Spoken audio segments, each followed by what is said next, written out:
Welcome to Ginger Media TV. This is a platform where we explore the truth behind the headline. It's just a breaking news.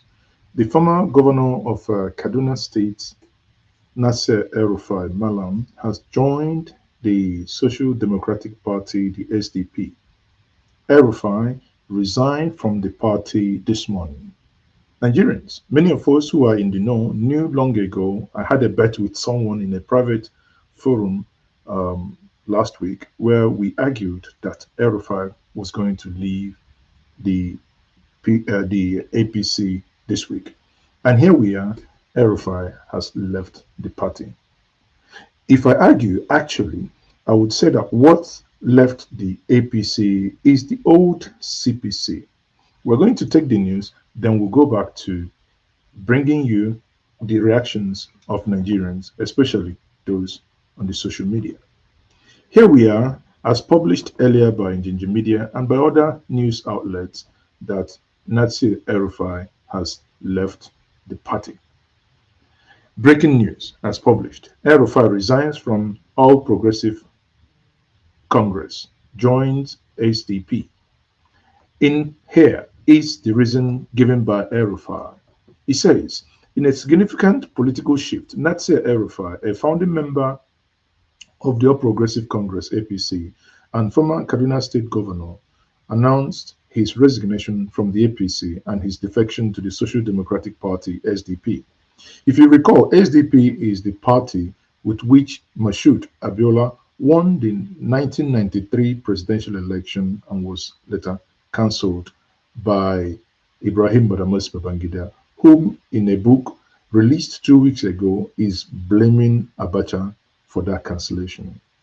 This move underscores El-Rufai's dissatisfaction with the current direction of the APC and his commitment to aligning with a platform that embodies his progressive ideals. Departure from the APC. El-Rufai's political journey with the APC began in 2013 when he played a pivotal role in the merging various political factions to establish the party. Reflecting on this period, he remarked, "It's been my hope since 2013 that my personal value and that of the APC were aligned upon the time I chose to retire from politics. However, recent developments have led him to believe that the party has deviated from the foundational principle. He expressed concern over leadership apparent regard for internal challenges, stating, development in the last 2 years confirmed that there is no desire on the part of those who currently control and run the APC to acknowledge, much less address, the unhealthy situation of the party." Now, in our own analysis here, we think that the reason why El-Rufai is departing from the party is simple because he was humiliated 2 years ago when his name was sent as ministers, interviewed and screened by the National Assembly, but was dropped when the final announcement was made. This, many believe, have ilked El-Rufai that he believed that the Tinubu-led government have used him. Some argue that the reason why El-Rufai is feeling that way is because Nuhu Ribadu, who is the National Security Advisor, a close ally of Bola Ahmed Tinubu, whom Bola Ahmed Tinubu presented to Nigerians in 2011 to run as president under his then former party, ACN, though Ahmed Tinubu eventually struck a deal with the then president of Nigeria, Goodluck Ebele Jonathan, and the current NSA, Nuhu Ribadu, eventually ran without the support of Tinubu base and did not win that election. Now, fast forward to today, there is a cold war between the two camps, between the NSA and El-Rufai's camp.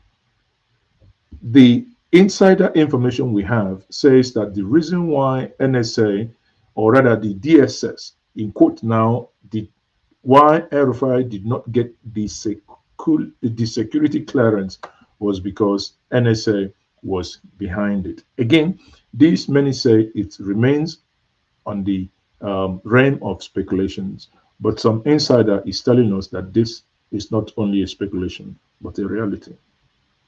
Fast forward, the information here now is that El-Rufai highlights his efforts to address this issue both privately and publicly, but lamented the lack of responsiveness. This impasse prompted his decision to seek an alternative political platform. At this point in my political journey, El-Rufai said, I have come to the conclusion that I must seek another political platform for the pursuit of my progressive values I cherish so much, El-Rufai asserted. Contributions to APC and Kaduna State. Throughout his tenure with the APC, El-Rufai was instrumental in securing electoral victories in 2015, 2019, and 2023.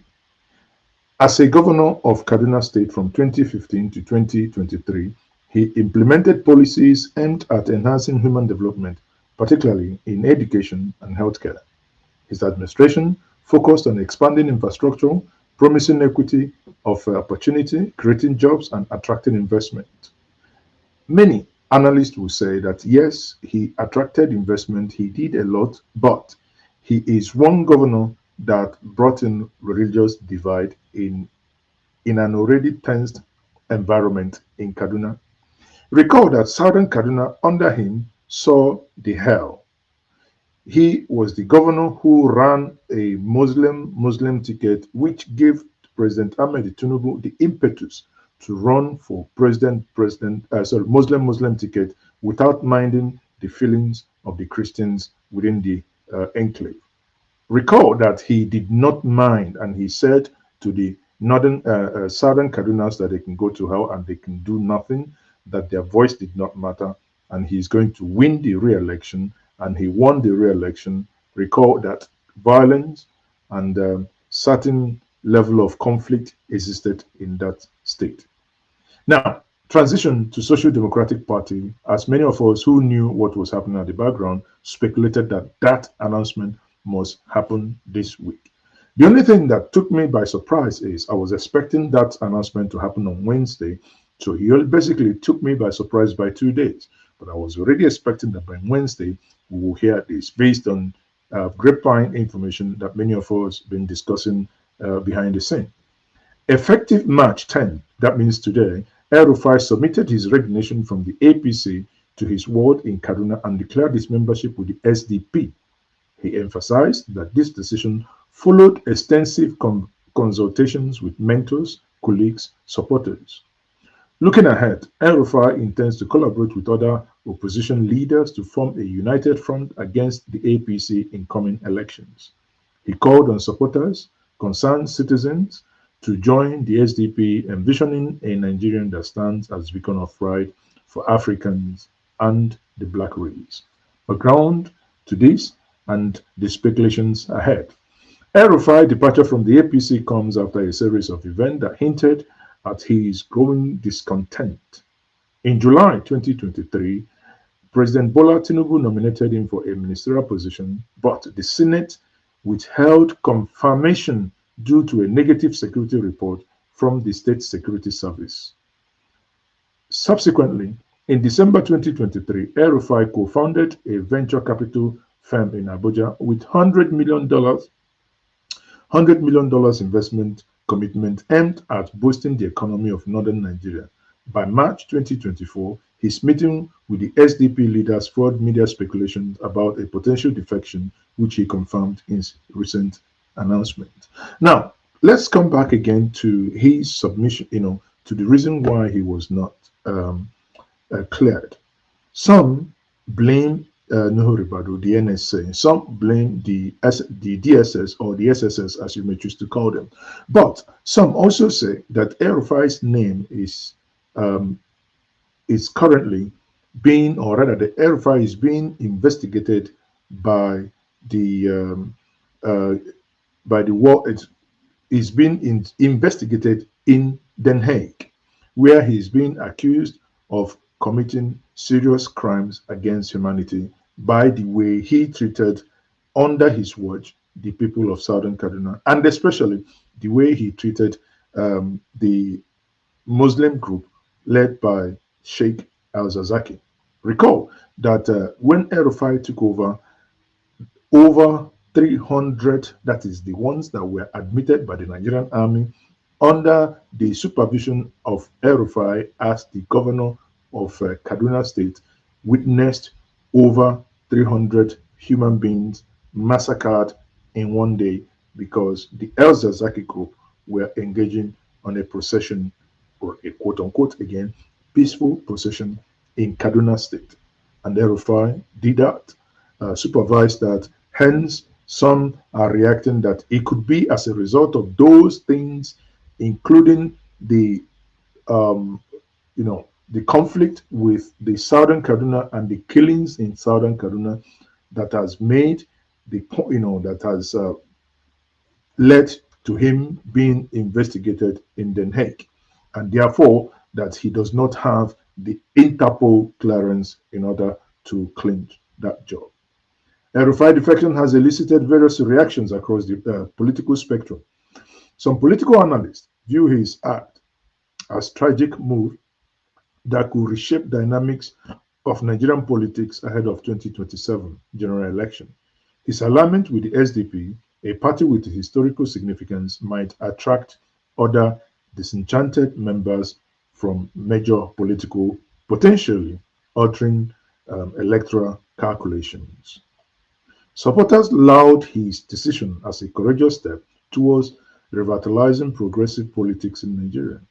They believe his track record in Kaduna State demonstrates a commitment to reform and development that could benefit the nation on a larger scale. Again, there have been others who are basically saying this would not hold forth. Now, take a look. As El-Rufai embarks on this new chapter with the SDP, the political landscape in Nigeria may witness significant shift. His influence and network could bolster SDP's prominence, challenging the dominance of established parties.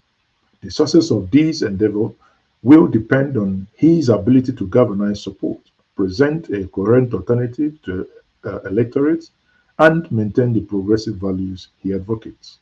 In his concluding remarks, El-Rufai expressed optimism about Nigerian future, urging citizens to join him in building a nation that exemplified the aspiration of Africans worldwide.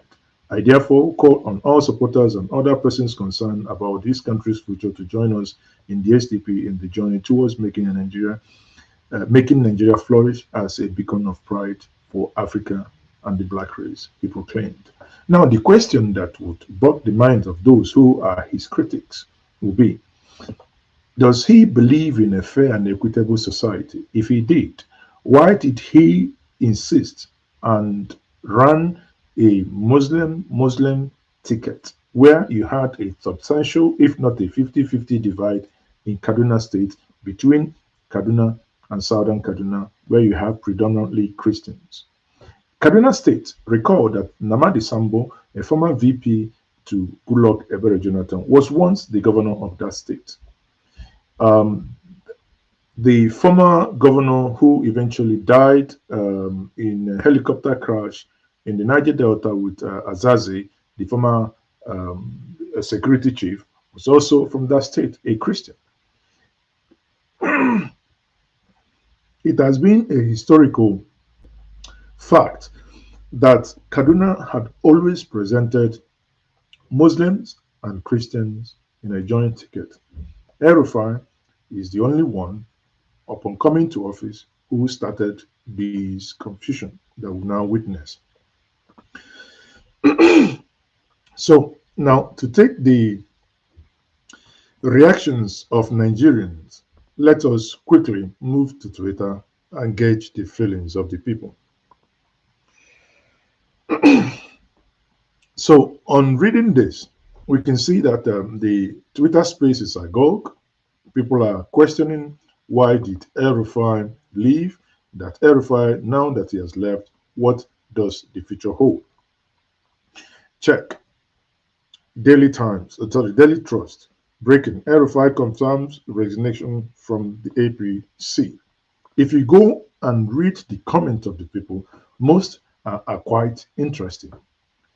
Aliyu Gunugi says, Good move, my governor. We got your back. You go back again and you check most of the comment. Um, Saleh says El-Rufai resignation is a major setback for us as APC members. He has been strong pillar in the party, especially in the north, and the departure could weaken our influence in key areas. This alone shows you that some people within the APC are also panicking. Now, look at Otaski Connect. He says he should join Peter Obi's party, SAAP. Goodbye, former governor. That's Lindia. Another political transfer window opens. Wishing you a good season in SDP. It changes nothing. We are not fools. That says Lo Gele. Double Diakbara says he seems to have forgotten that Buhari and Tinubu were the game changers that brought APC in power. His resignation from APC has ruined his chances of becoming the next president after Tinubu completes his 8 years tenure. Now, many are also saying that in 20, if by any chance, on the unlikely event that Tinubu wins 2027, 2031, many are now arguing that the posturing why he was kicked out is that Nuhu Ribadu was going to run as president. Recall that Nuhu Ribadu is from Adamawa State. Adamawa State is in Atiku's state. Adamawa State is in the northeast. That the presidency would move to the northeast. Again, Adamawa State in some mappings is also considered not central. Sorry, Adamawa State is also considered middle belt, not north central.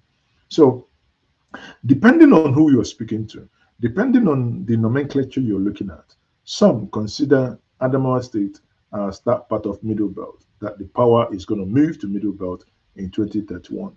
But there is one critical thing that only for the informed are paying attention. Power, from all the political calculations that some of us are privy to, is likely to change hand by 2027. I won't say more than that, but let's continue. Now, again, Adamu Ibrahim Aliyu says Malam El-Rufai has shown courage and vision in his decision. If his new path brings progress and justice to the people, we wish him succeed. May Allah grant him victory. So let's now go back to probably some individuals who think that they know more than others. Tana Turaki says, El-Rufai defection is a big minus to APC, whether you like it or not. This is because the move is systematic, that the double kind of it, sorry, if not, if care is not taken, if not taken care of, will definitely ruin APC and victory come 2027. So Arise TV again report on this. Now, before 2027, APC might get stripped of its heavyweights. El-Rufai move is a major one and it has instilled fear to the ruling APC as other opposition members will join soon. The elite journal, again, APC, Ribadu dumps APC. I want to get to one comment made by someone that may give some of you a slight hint as to what may be happening. He says, El-Rufai resignation from APC in Kaduna should not come to anyone as a shock. Recently, his activities has revealed his plan and he has made it clear on Arise TV when he was interviewed. El-Rufai is a soldier who has lost his armory and his ground base in his base. Echelon. Deji Lambo says this. El-Rufai dumps APC joins SDP, vows to unite opposition for 2027. So the question that must be in the lip of many Nigerians is, will El-Rufai run for the presidency? If you ask me, from the things some of us know, we do not think that El-Rufai will run for president. But watch out, watch this space. El-Rufai, I believe he's positioning himself for something that will crack the bones of the APC. That we should not be giving it to them free of charge, but by this act now, things are getting interesting. I say when I say things are getting interesting, they are indeed getting interesting. Let's watch this space and see how this news develops. Thank you once more. If you haven't joined, if you haven't subscribed to this platform, by all means, click the like, share, and subscribe button. Please share with others and subscribe. I am Mazes, okay? We will be bringing you Twitter conversations as the way Nigerians are reacting after these news broke. Join us later in the day. Good day from here. Bye.